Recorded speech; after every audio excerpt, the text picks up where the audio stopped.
పవన్ కళ్యాణ్ గారు, లోకేష్ గారు, నారా చంద్రబాబు నాయుడు గారు, వీళ్ళు మాత్రం ముగ్గురు కలిసి రాష్ట్రం అంతా కలిగి తిరుగుతారు. ఆఖరికి శ్రీమతి నారా చంద్రబాబు నాయుడు గారు కూడా చెక్కులుచ్చుకు తిరుగుతారు. ఎందుకని?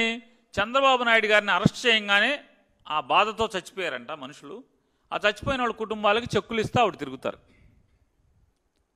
ఎక్కడ మాట్లాడకూడదు, ఆవిడ ఎన్ని కార్లు వేసుకెళ్ళినా మాట్లాడకూడదు, ఆవిడ ఎంతమందిని పోగేసి పెట్టినా మాట్లాడకూడదు.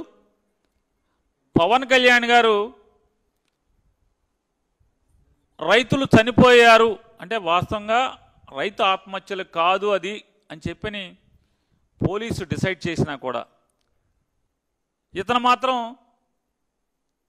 సమాచారం తెచ్చుకుంటాడు. ఎక్కడి నుంచో తెలియదు, బహుశా కేంద్ర నిఘా వర్గాల నుంచి అయి ఉంటుంది. కేంద్ర నిఘా వర్గాల నుంచి తీసుకొచ్చి నేను 5 కోట్లు నా కష్టార్జితం, నా రక్తాన్ని చెమటగా మార్చి ఆ చెమటని బొట్టు బొట్టు బొట్టు సీసాల్లో పట్టి తద్వారా 5 కోట్లు పోగేసి ఆ 5 కోట్లతో నేను ఏం చేస్తాం? మామూలుగా మేము కూడా అనలేమా?